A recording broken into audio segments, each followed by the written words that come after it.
Okay, sorry about that.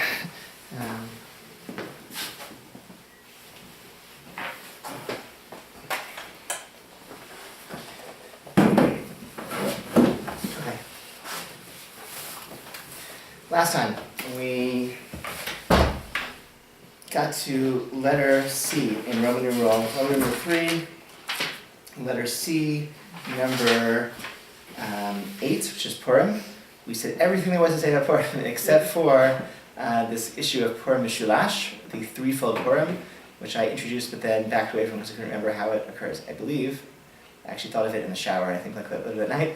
It's if the 14th of Adar is on a Friday in Yerushalayim, then the Megillah is read on that Thursday night, Friday morning, and then the Al Hanisim addition to the Amidah, to the prayers, is added on Shabbat, and the Su'udah, the Purim meal, is pushed off until Sunday. For 3 days. 3 days. That's called Purim Mishulash. I believe that's how it works out. Yeah, I think that's called Purim Mishulash. Okay, so it's happens occasionally in Jerusalem. Okay. Next is Pesach, Passover. Comes a month after Purim. Pesach is a big deal. Let's sort of go through. So I guess probably most of you or all of you have celebrated Passover in some way before, so this is nothing. Okay. So we have to go in like all the gory details, but sort of some overview. What are the positives? So Passover is a 7-day holiday. The first day is Yom Tov, the 7th day is Yom Tov. That means first day no work, transit, writing, electronics. 7th day, Yom Tov, right? First day, festive meal at night, holiday festive lunch during the day. 7th day, festive meal at night, holiday lunch during the day, meaning Kiddush, Motzi, etc. And in the diaspora, it's the first 2 days, and the 7th and the 8th day. So it's an 8-day holiday in the diaspora. The intermediary days, those are called Chol HaMoed, we talked about before. Sukkot has Chol HaMoed, these intermediate days. Pesach has intermediate days. You don't do work that you can avoid, but you can work if you have to, and you can do work that's necessary for the enjoyment of the holiday. So if you take off for the week, then you can go to Disneyland or whatever, I don't know, go hiking, whatever your thing is. That's Chol HaMoed. There's positive commandments associated with Passover, and these are as follows. On the first night of Passover, or in the diaspora, the first 2 nights of Passover, we convene a Seder, a ritual meal, and the ritual meal surrounds 4 mitzvot. What are those 4 mitzvot of the night of Passover? They are 4 cups of wine. to drink 4 cups of wine, to What's that? eat What's that? matzah. Recline. Reclining is a detail. It is how we drink the 4 cups of wine and we eat the matzah while reclining, but it's not, reclining isn't itself a mitzvah, it's a standard for the mitzvah, okay? Mitzvah, eating quantity of matzah, drinking 4 cups of wine, telling the story of the exodus from Egypt, and eating maror, eating the bitter herb. These are the 4 mitzvot of the night, and we sort of do those mitzvot, the Haggadah, the liturgy of the Seder night is sort of built around these 4 mitzvot. We tell the story while we drink the wine, etc., etc. So, okay, so it's the first of the 4 cups is a regular cup for Kiddush. That's just like any other holiday meal. The second cup of wine, we say the story over that cup of wine. And at the end of that, telling the story, as laid out in the Haggadah, we drink that second cup of wine.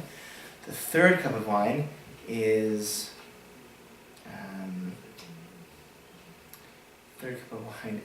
said over.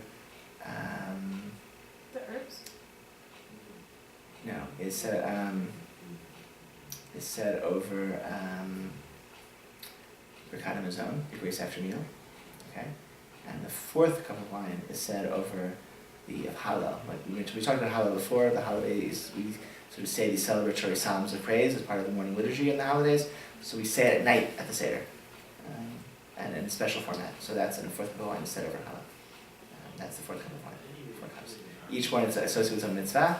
And again, the other mitzvah that, and as we tell the story, we eat the matzah, we eat the maror, the bitter herb.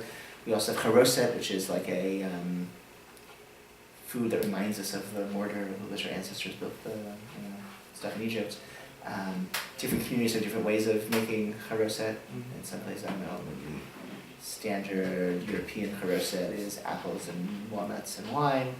I think in Italy they throw in oranges and figs and et cetera, depending on what fruit was available in that part of the world. So I used to really dislike charoset until I got married, and then a few years passed, and then I started making more like ethnically exotic charoset from Persian charoset and Italian charoset, and that to me was worth eating. What is matzah? Matzah is unleavened bread. From the moment the flour and water are introduced, it has to be in the oven 18 minutes. Okay, so there's no leavening to take place. You can get handmade matzah, which is like sort of a matzah, from time immemorial. That's actually not true. Matzah actually used to be made much thicker. And you can still find Syrians still make thick matzah, which is somewhat soft. It can be a little bit soft, just has to be in the oven fully baked within 18 minutes. So the Syrians will still have the softer matzah. The Ashkenazi practice became to make matzah very thin. That's probably what you've seen. And then in the 19th century, they invented machines to make matzah, which became very popular. So you can still get handmade, you can still get machine-made. Some people are strict and only use handmade. It's just the older way of doing it. The matzah has to be made. The matzah that you eat at the Seder for the sake of the mitzvah eating matzah should be made for the sake of the mitzvah. So people say, well, that's fine. You can just push the button and you say, I'm making this matzah for the sake of the mitzvah. So no, it has to be done by hand. And when they do it by hand, you see the women who roll out the dough. They say, we're doing this for the mitzvah. We're doing it as they roll out the dough. Maror, the bitter herb, that's the other mitzvah of the night. The Mishnah actually mentions the species of plant that are usable for maror. Not all of those plants are particularly bitter. Like romaine lettuce is on that list. Romaine lettuce is not so bitter, but romaine lettuce, I've been told, has been bred for sweetness for the last 2,000 years. So it tastes a lot less bitter than it used to, but it is one of the types of bitter herb. We use romaine lettuce and we add in horseradish, which is not really bitter. It's more like sharp, which is different than bitter, but that's what that's what we do in our family. In addition to these positive, and I guess we tell the story in a way that we're supposed to kind of feel, we're supposed to like experience the feeling of freedom, that we're supposed to celebratory meal. The wine is part of that. We recline, good food. We're sort of really feeling that sense. We're supposed to feel in ourselves that sense of freedom. Like we personally left Egypt. You were at our house last year, Andrea, for a lot of that. Right. No, I was at the Tierskis. The who? Is it Tierski? They have 3 teenagers. Treesters. Treesters, Oh, very sorry. nice. I know. Oh, they're very nice though. Yeah, they're probably, really nice. There's probably really good food there. It was delicious food, yeah. And then the night before that, I actually went to Hawaii back town. Just Good. It's my favorite holiday. Good. Yeah, I like it too.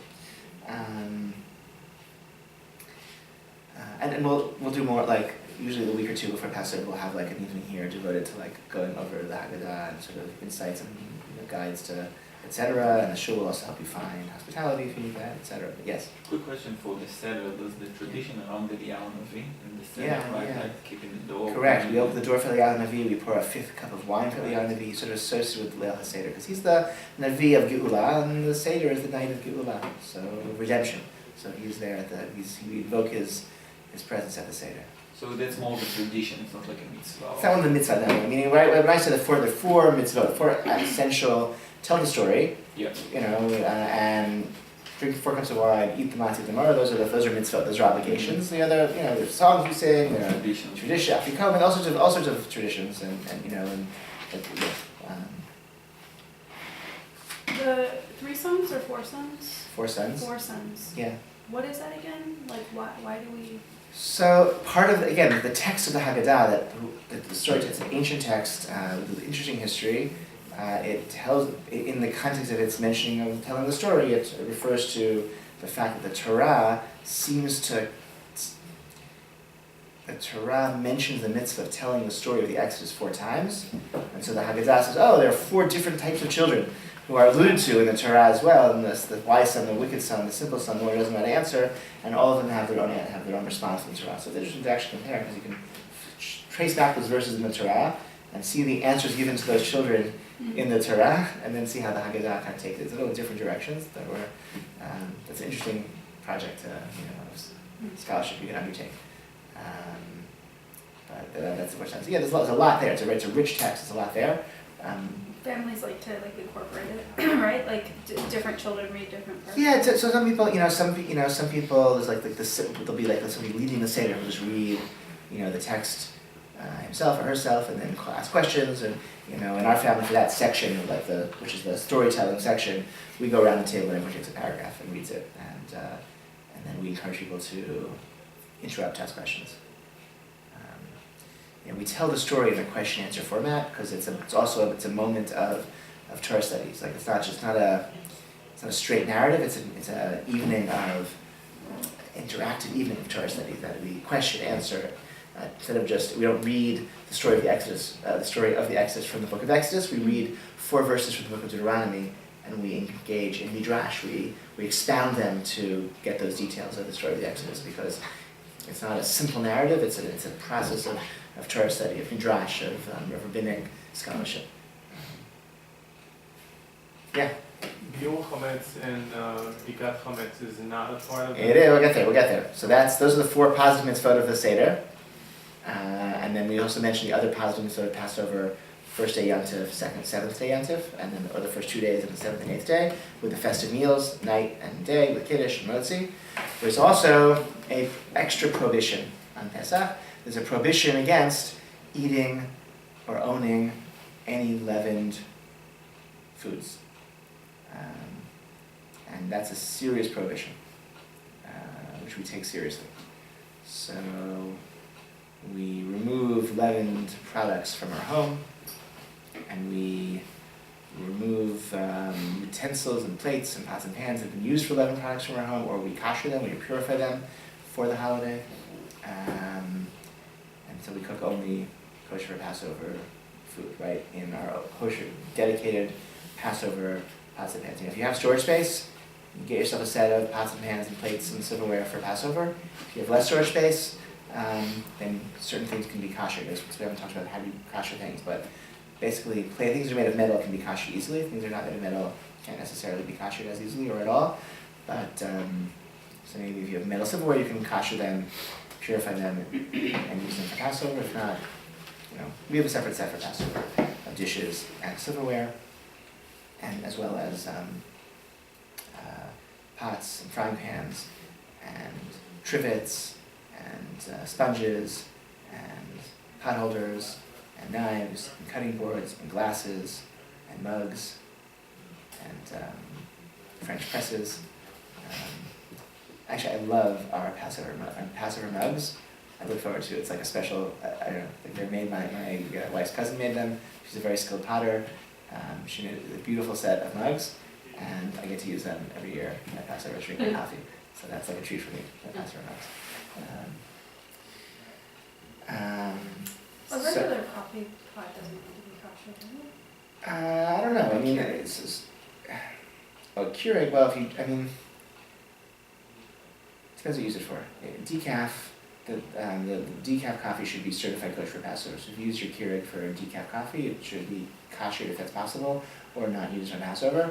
Things that aren't themselves used for chametz, but sit on your countertop throughout the year, most people don't use them for Passover, but technically you can use them. I would say if you're going to use them, wrap them in aluminum foil, wrap the base in aluminum foil. Something which, make sure it's clean and wrap it. Yeah, it's sitting on your counter, you have crumbs, or whatever, so. On the other hand, look, it's not, chametz isn't cooties, it's so like the rules of kashrut still apply, and if, taste is only absorbed, as we'll see in the next unit, through heat, etc. So it's probably fine, okay, but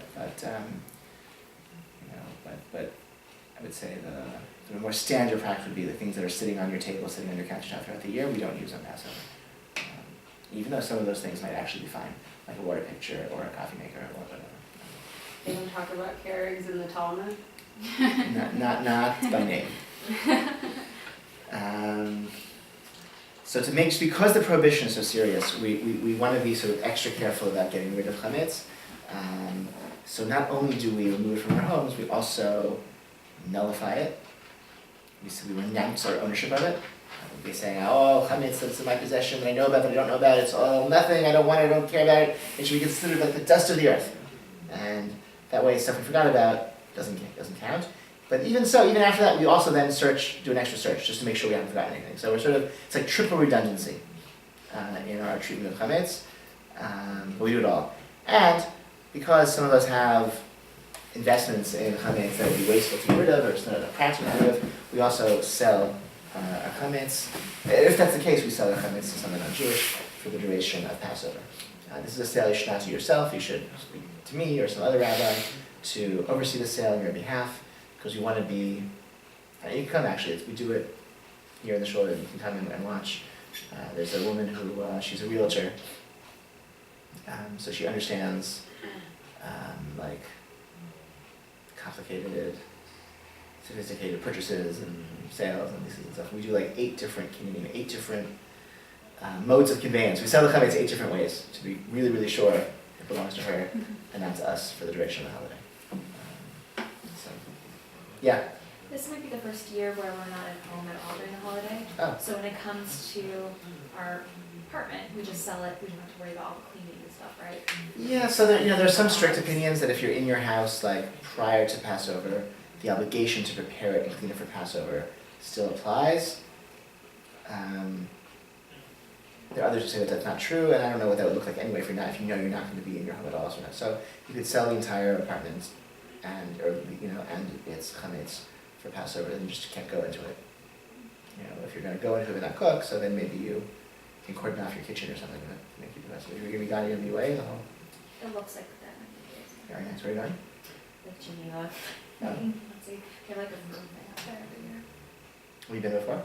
No, but Sean has his family. He likes it? So? Okay. Whatever. Miami's better.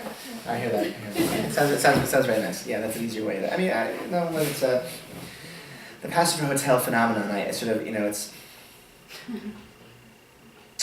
like the prospect of cleaning your house, preparing your house for Passover, and cooking Passover. It shouldn't be so overwhelming that you just give up and run away to a hotel. It should be. I think there should be a way to make it kind of manageable. On the other hand, it's just a lot of.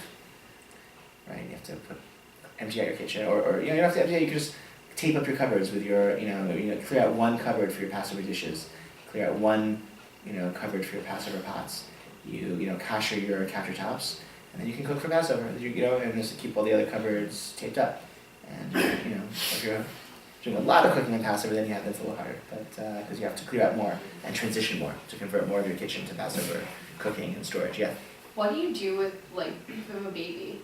Like, are they also keeping Babies, you can't own. Babies shouldn't really be eating chametz because they're babies. No, I mean even like a 1 year. They have to keep it too, but they don't have to keep it quite as strictly in this one area.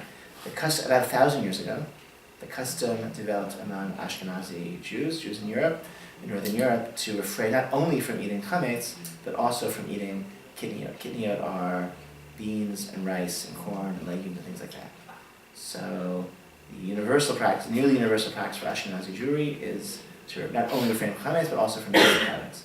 So that's not the mitzvah of Passover. It's not a prohibition. It's not a biblical prohibition. It's not a rabbinic prohibition. It's a custom that developed among Ashkenazi Jews 1,000 years ago. So we've been doing it for 1,000 years. You take it seriously, but you don't have to impose it on your child. If your child is eating rice mush, you can feed the kid rice mush. Right. Okay. That would be, but not chametz. And there's really no need for a kid to eat chametz. Right. If someone needs to eat chametz for medical purposes, so they eat chametz. Okay. Meaning if the doctor says, "I'm putting you on a oatmeal diet or something," because it's really for whatever condition. Okay, so we'll talk about it. But certainly, a kid can eat kitniyot. That would be a lot of rice and beans, and if they need that, they're nice. Okay. Yeah, they can have their own we eat that out of their baby bowl or something, and you maybe wash in the bathroom sink so it's not washed with the other dishes or something, and they can have their a rice mush or something if that's what they need. But I mean, There's special animal food too, that we buy for. dog food's our important. Yeah, lunch. dog food is important because the definition of chametz is anything that anything that's a dog will eat is chametz, right? So food, that's not just human food, but animal food as well. So if you own pets, a lot of pet food is chametz. So you have to get Passover certified pet food, which doesn't contain chametz. Do you have a cat? A dog? I have Cat. So meat. so you can get them, yeah, they can eat like We can sell her for a week. you can sell the cat and cat food, or you can get the cat, Lunch restaurants. or the cat can have Meat. yeah, like fancy schmancy cat food, with, I mean, you can we feed our pets like regular chicken sometimes. I mean, you just cook it with nothing, like no salt or anything like that. Yeah. So then you know nothing's in it and it was what, cooked Yeah. on Passover. I like cooking. yeah. This So is just like the trimmings of chicken that we don't want to eat, you stick in a separate dish. the website that we used, it was CRC certified, and they had it pretty much for every animal. And actually, it was some of the best stuff we've ever bought him. Was organic, farm Right, raised. yeah. Loved it. He was the only Gluten-free. one who was so happy to eat Yeah. pig soft food. They're a gluten-free dog, so that's a Go to the gym. I feel like I always lose weight over Passover. if you eat a lot of gluten, I don't know if you Or like- I don't know. I don't know. It's just like you eat so much healthier than you. I don't. I eat macaroons and matzo pizza. Oh, Lots of macarons. pizza. Lots of pizza. It's the same ingredients. And kugel, yeah, lots Little of cakes kugel. that they have Yeah, in kugel. there at the store. Throw on the cake. What's the reason, by the way, behind the keeping your So it seems that they used to sell it in the same. There are a couple of different reasons that are offered. One is that they used to sell it in the same way as kind of, you have imagine like a marketplace, an medieval marketplace in the Rhine Valley. So a big sack of barley and a big sack of beans next to it, and the stuff kind of can mix. So that was one. Or maybe they're grown in the same field, and so you can they can be hard. You can have some wheat. The crop rotation wheat is growing one year. Wheat for the prior year's crop is growing with your beans and gets harvested with it or something like that. That would be the other. As anyway, as we were thinking about tradition, I mean, it makes a lot of sense at the Mhm. time. I mean, today it's definitely like easier to distinguish. What's the reasoning of like keeping this kind of a tradition? Because it's a tradition respect to the fathers, etc. Like Something like that. That's how I would put it. Yeah, somehow like for 1,000 years our ancestors didn't eat these things on Passover, so we can't. So we're also going. We're gonna. So some of that. So you can't do like everything just for the sake of doing it. That's sort of circular. Yeah. But to do some things because that's just the way it's done. That can maybe reinforce you in your other commitments. When tradition gets undermined too much too fast, maybe the whole system can break down. So I don't know, people that are eating rice on Passover, next thing you know, they'll be, it's pizza. who knows, makes dancing, whatever, yes. It's Regarding, Spartan too, though. go ahead, I'm sorry. go ahead.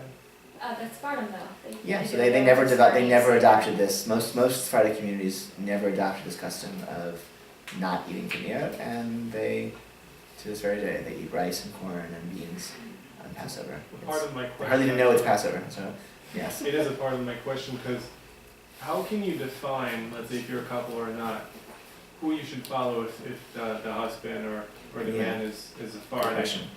Who really decide what and how it goes? So it used to be easy because minhagim, customs, used to be determined by where you lived. So everyone who lived in the same place all had the same minhagim. The minhagim, the customs, were determined by the community, by the place.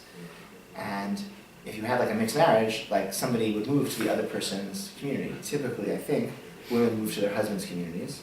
And so they would adopt their husband's minhagim, but not because it's their husband's minhagim, their husband's customs, but because it's the custom of this community.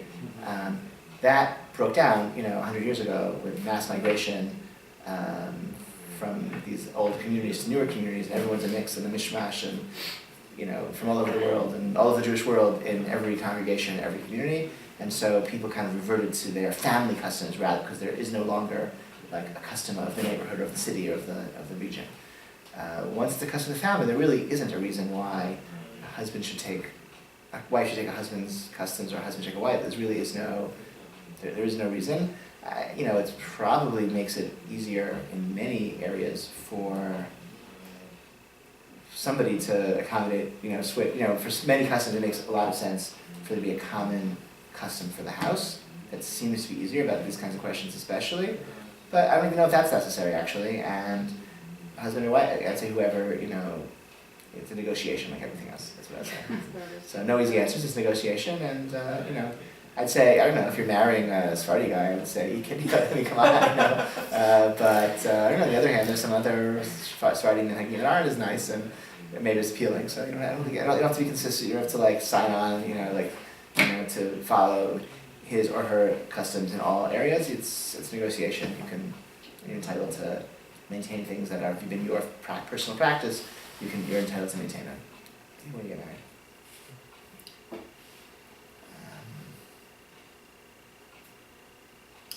That's the prohibition. Okay, so no, right? So chametz again. So it's certain basic things can be purchased even without special Passover certification, but all processed foods need special kosher for Passover certification. That not only are they kosher, but there's no chametz or chametz derived products in them. And so it's a big shopping deal. Also, it's a big deal. I mean, you know this, right? You've done this. So.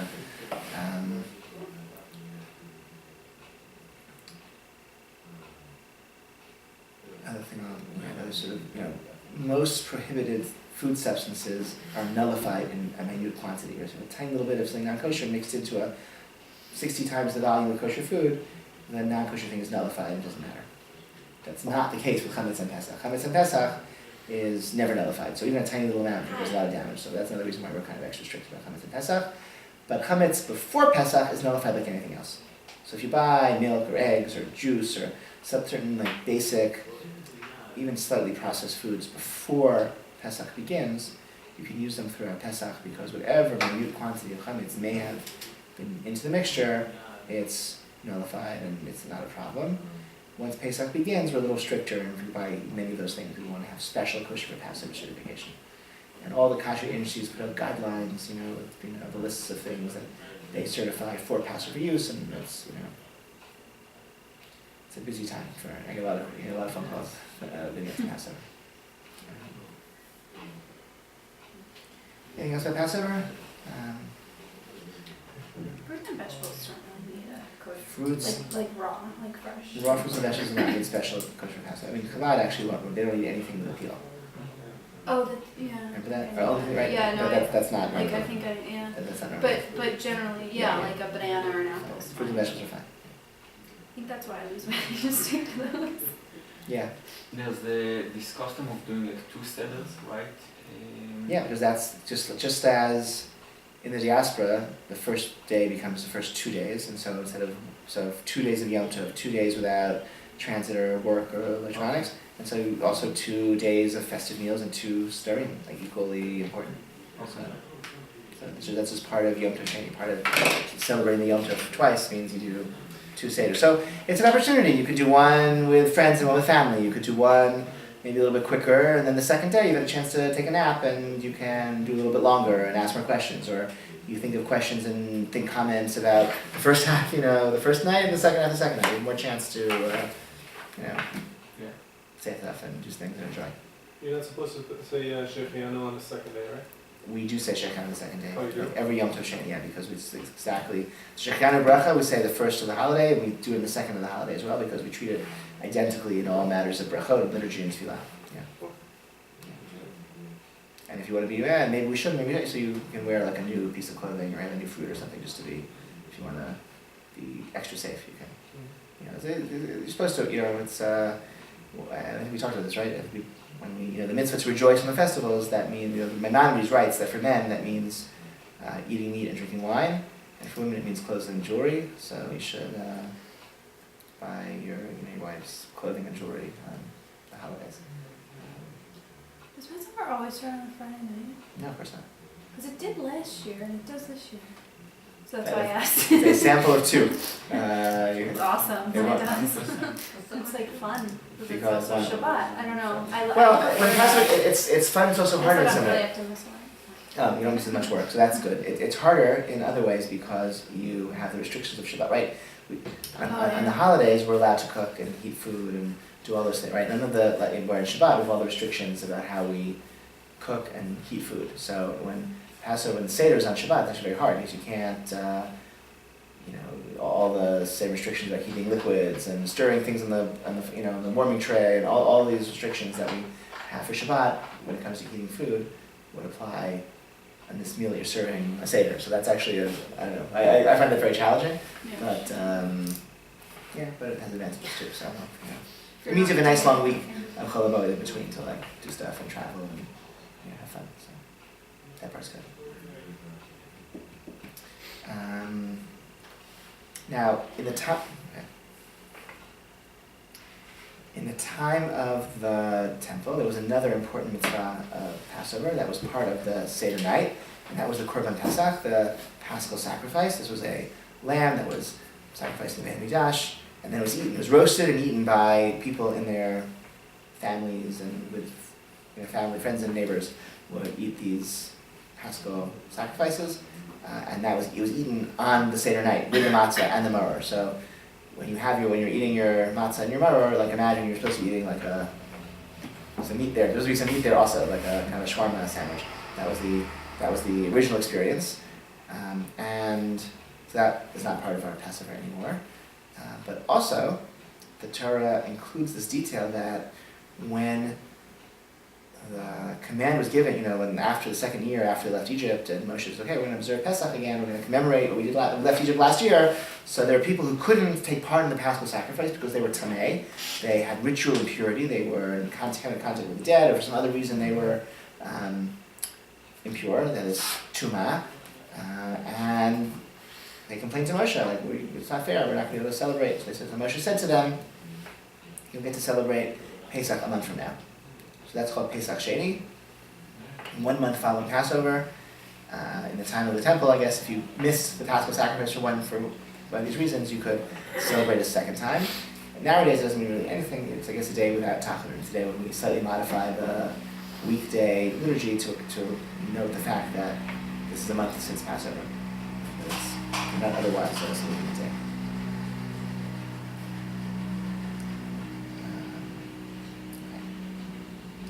Number 10, this one. The Omer. So,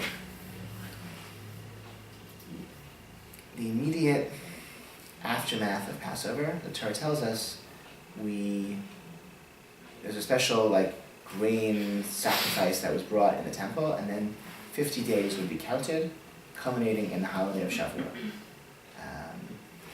So there's so we don't have the sacrifice anymore, but we still count the days. And by counting these days, this is how we determine the date for the holiday of Shavuot. Shavuot has no date in the Torah. The Torah doesn't say celebrate Shavuot on the 6th of Sivan. It says celebrate Shavuot 50 days after Passover. It actually doesn't say 50 days after Passover. It says 50 days. Seven. It says 7 weeks, a different place. It says Minacharat Shabbat Tisperu Chamishim. From the day after Shabbat, count 50 days. And the day after Shabbat, the rabbis understood to mean the day after the first day of Passover. Whereas, the other Jewish sects in the ancient world, they started counting, they thought the day after Shabbat means Sunday. And that's why in the Christian liturgical calendar, Pentecost is always a Sunday, followed 50 days after Passover, but we celebrate Shavuot, not necessarily on Sunday, 50 days after the first day of Passover. This year it'll be a Sunday, but that's not, that's because Passover is on Saturday this year. So this period is a period of, it links Passover and Shavuot, almost like it's one holiday with a 50-day gap in between. Passover celebrates our freedom from Egypt. Shavuot commemorates the revelation of the Torah at Mount Sinai. So Passover is a holiday of freedom, Shavuot is a holiday of responsibility. Passover is a holiday of freedom from, Shavuot is a holiday of freedom to. Passover is the covenant of fate. Shavuot is the holiday, the festival of the covenant of destiny. They're also both agricultural holidays as well. Passover is one time of harvest, and Shavuot is the fruit harvest. So there's also an agricultural component to these holidays, like there is for every Jewish holiday as well. And this period in between the Omer, just every day, every night, we count. Today is the first day of the Omer. Today is the second day of the Omer. Today is the third day of the Omer. Today is the 8th day, which is 1 week and 1 day. And we count each night leading up to Shavuot. There's a mitzvah to count. So we can say a bracha, a blessing, and then we get to count. The Muhan and Zuman, is it like in Alvit or? That's before we count. So that Muhan is, you know, it's sort of like an inflation, sort of like a liturgical inflation. Let me explain. The rabbis wanted us to take mitzvot seriously and to do them with religious devotion. And so they said, before you do a mitzvah, say a bracha, say a blessing. So, if you say, Baruch atah Hashem, blessed are you, we turn to God in the second person, Baruch atah, the Melech HaOlam, Asher Kiddishanu b'mitzvotav, who has made us holy through his mitzvot. Vitzivav, he's commanded us al Sfirat Omer, to count the Omer, or Lahadlik Ner Shel Shabbat, to light Shabbat candles, or Likra, to read the Megillah, or whatever it might be, okay? And this was supposed to make us do mitzvot with seriousness and devotion, and to be sort of spiritually transformed through our connection to mitzvot. What happened was, over time, is that maybe people grew a little bit inured to saying brachot and accustomed to it, and kind of said them without devotion, without thinking about it. And so maybe 500, 600 years ago, perhaps a bit longer, some people adopted the custom of saying, right?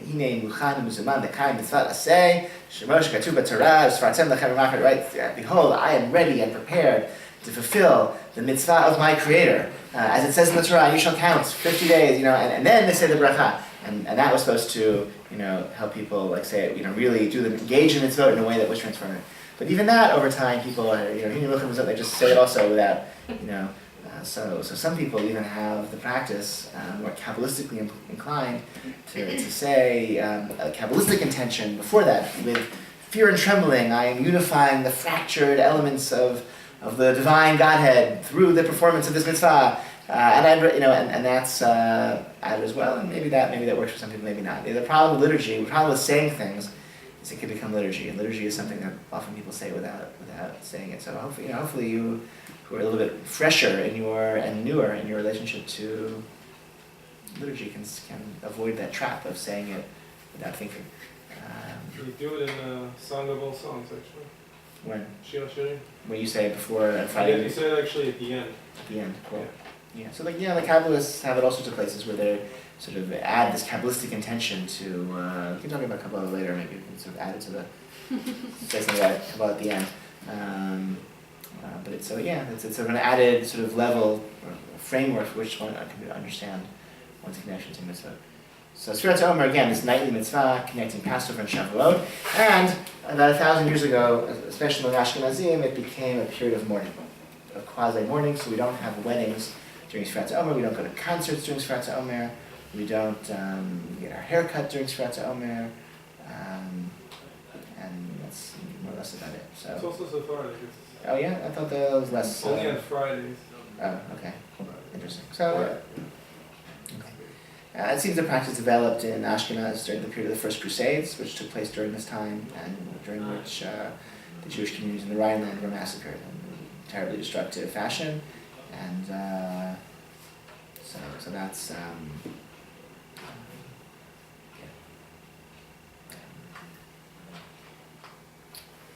So that's for the whole 50 days? No. So the different communities have different customs. The most common one is you observe those morning practices for the first 33 days. Okay. And then there's Lag BaOmer, which is the 33rd, Lag Gimel, the 33rd day of the Omer, and then the morning practice is left. So we continue counting to Shavuot, but the morning practice is left. It was also a relatively recent development in Jewish law, but it's sort of pretty common now in our communities.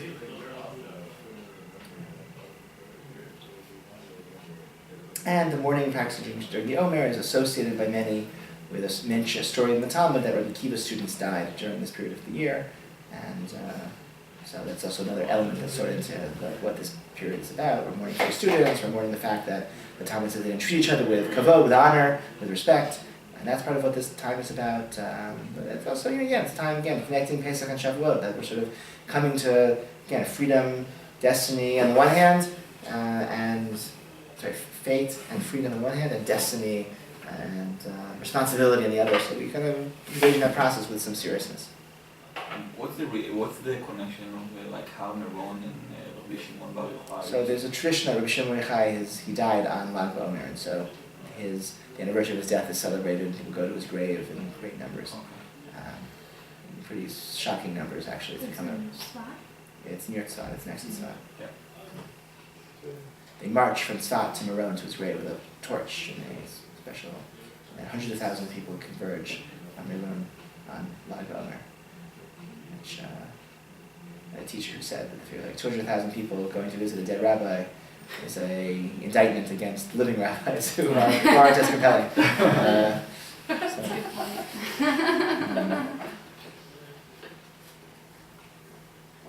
So let's listen about Shavuot. So Shavuot has no special mitzvot. There's no shofar, there's no lulav, there's no matzah. It's just Yom Tov. It's just a day of without work, and diaspora 2 days without work. It's festive meal at night, festive meal during the day with kiddush and motzi. And there are some customs associated with Shavuot. One is to eat dairy foods. Lots of different reasons why, because it's lots of different explanations. None of them are particularly convincing. But I won't go into but there is a custom to eat dairy foods on Shavuot. And there's another custom that, a little more recent, is to stay up studying Torah that night of Shavuot. So here in this neighborhood, it's a big fun party. All the synagogues gather, Anshe Emed, and there are classes taught by the educators and taught by members of the community, and people go back and forth from class to class all through the night. And then we have a dawn Shavuot service back here, as the sun rises, which is really nice. It's really one of those fun days in Lakeview. I think I really enjoy it. So that's Shavuot. Yes? Just real quick, how is the story of Ruth connected? The custom is to read the Megillah, like the scroll of Ruth. That's one of the part of on Shavuot. The connection is unclear. Maybe this part of the story takes place during the harvest, which is Shavuot time. Maybe the story, maybe the theme of Shavuot is. Why the theme? Because I don't know. Because she's a story. Ruth is a convert. She embraces Judaism, and Shavuot, we all became Jewish, right? That's when we got the Torah. So maybe that's why. It's a story of kindness. So maybe the kindness of the story of Ruth is a counterpart to the holiday of the law, right? Maybe that's so. Also, possibilities. Somebody came here a few years ago, gave a lecture about the connection of each of the Megillot, each of the scrolls we read in all the 3 holidays, and their connection to the holidays. So, just some of the ideas I think these people mentioned.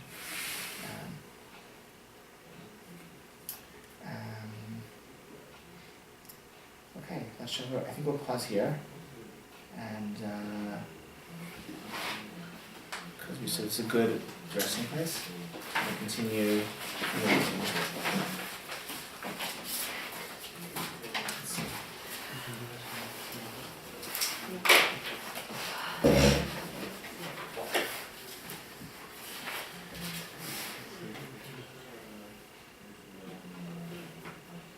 Want to do the 23rd? Let's meet the 23rd. So I'm gonna have to miss a couple of days in March. I'm gonna miss a lot, so let's try to get as many as we can. Okay? Thank you. So 8 o'clock on Tuesday 23rd. So 9 o'clock tomorrow, we will begin at 9 o'clock. You can stick around. You're welcome to join us for that. And see you around.